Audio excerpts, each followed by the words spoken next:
हरे कृष्णा, राधे राधे। आज मैं आप लोगों को सावन मास की पवित्र उपना एकादशी का व्रत कथा सुनाऊंगी। 2022 में 8 अगस्त को पवित्र उपना एकादशी पड़ रहा है। कथा कुछ इस प्रकार से है। युधिष्ठिर ने पूछा कि मधुसूदन, सावन के शुक्ल पक्ष में किस नाम की एकादशी होती है? कृपया मेरे सामने उसका वर्णन कीजिए। भगवान श्री कृष्ण बोले, राजन, प्राचीन काल की बात है। द्वापर युग के प्रारंभ का समय था। महिष्मतीपुर में राजा महिजीत अपने राज्य का पालन कर रहे थे, किंतु उनको कोई पुत्र नहीं था, इसलिए वह राज्य उन्हें सुखदायक प्रतीत नहीं होता था। अपनी आयु को बीतते देख करके उन्हें बड़ी चिंता हुई। उन्होंने प्रजा वर्ग में बैठ करके इस बात को कहा, प्रजाजनों, इस जन्म में मुझसे कोई पाप नहीं हुआ है। मैंने अपने खजाने में अन्याय से कमाए हुए धन नहीं जमा किए हैं। ब्राह्मणों और देवताओं का धन मैंने कभी नहीं लिया है। प्रजा का पुत्र के समान पालन किया है।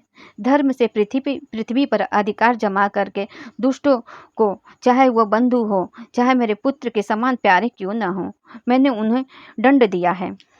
शिष्ट पुरुषों का सदा सम्मान किया है। किसी को द्वेष का पात्र नहीं समझा है। फिर क्या कारण है जो मेरे घर में आज तक पुत्र उत्पन्न नहीं हुआ है? आप लोग इसका विचार करें। राजा के ऐसे वचन सुन करके प्रजा और पुरोहितों के साथ ब्राह्मणों ने उनके हित का विचार करके गहन वन में प्रवेश किया। राजा का कल्याण चाहने वाले सभी लोग इधर उधर घूम करके ऋषि सेवित आश्रमों की तलाश करने लगे। इतने में ही मुनि श्रेष्ठ लोमस का दर्शन हुआ। लोमस जी धर्म के तत्वज्ञानी, संपूर्ण शास्त्रों के विशिष्ट विद्वान, दीर्घ आयु और महात्मा है। उनका शरीर लोम से भरा हुआ है। वे ब्रह्मा जी के समान तेजस्वी हैं। एक एक कल्प बीतने पर उनके शरीर का एक एक लोम विसरण हो करके टूट कर गिरता है, इसलिए उनका नाम लोमस पड़ा है। वे महामुनि तीनों कालों की बात को जानने वाले हैं। उन्हें देख करके सभी लोगों को बड़ा हर्ष हुआ। उन्हें निकट आता देख करके लोमस जी ने पूछा, तुम लोग यहाँ किस उद्देश्य से आए हो? अपने आने का कारण बताओ।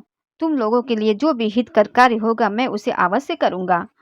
प्रजाजनों ने कहा, महात्मा, इस समय महिजीत नाम वाले जो राजा हैं, उन्हें कोई पुत्र नहीं है। हम लोग उन्हीं की प्रजा हैं, जिनका उन्होंने पुत्र की भांति पालन किया है। उन्हें पुत्रहीन देख करके हमें बड़ा दुख होता है। हम तप करने का दृढ़ निश्चय करके यहाँ आए हैं। द्विजम, राजा के भाग्य से इस समय हमें आपका दर्शन मिल गया है। महापुरुषों के दर्शन से मनुष्य के सभी कार्य सिद्ध हो जाते हैं। मुने, अब हमें उस उपाय का उपदेश कीजिए जिससे राजा को पुत्र की प्राप्ति हो सके। उनकी बात को सुन करके महर्षि लोमस 2 घड़ी के लिए ध्यान मग्न हो जाते हैं। तत्पश्चात राजा के प्राचीन जन्मों का वृत्तांत जान करके उन्होंने कहा, प्रजावृंद सुनो, राजा महिजीत पूर्व जन्म में मनुष्यों को चूसने वाला धनहीन वैश्य था। वह वैश्य गांव गांव घूम करके व्यापार किया करता था।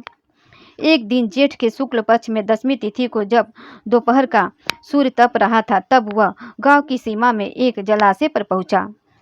पानी से भरी हुई बावड़ी को देख करके वैश्य ने वहां जल पीने का विचार किया। इतने में ही वहां बछड़े के साथ एक गौ भी आ गई। वो प्यास से बहुत व्याकुल थी, तप से पीड़ित थी, अतः बावली में जा करके जल पीने लगी। वैश्य ने पानी पीती हुई गैया को हाँक करके दूर भगा दिया और स्वयं पानी पिया। उसी पाप कर्म के कारण राजा इस समय पुत्रहीन है। किसी जन्म के पुण्य से उसे इतना बड़ा राज्य की प्राप्ति हुई है। प्रजाओं ने कहा, मुने, पुराणों में सुना जाता है कि प्रायश्चित रूप के पुण्य से पाप नष्ट हो जाता है। अतः पुण्य का उपदेश कीजिए जिससे उस पाप का नाश हो सके। लोमस जी ने कहा, प्रजाजनों, सावन मास के शुक्ल पक्ष में जो एकादशी होती है उसको पवित्रोपना के नाम से विख्यात है। वह मनवांछित फल प्राप्त करने वाली है। तुम लोग उसी का व्रत करो। यह सुनकर के प्रजाओं ने मुनि को प्रणाम किया और नगर में आकर के विधि पूर्वक पवित्रोपना एकादशी के व्रत का अनुष्ठान किया। उन्होंने विधि पूर्वक जागरण कीर्तन भी किया। उसका निर्मल फल राजा को दे दिया। तत्पश्चात रानी गर्भ को धारण की तथा प्रसव के समय आने पर वह बहुत ही सुंदर बलवान पुत्र को जन्म दिया। इसका महात्म सुन करके मनुष्य पाप से मुक्त हो जाता है तथा इस लोक में सुख पा करके परलोक में स्वर्ग को प्राप्त करता है। हरे कृष्णा, राधे राधे।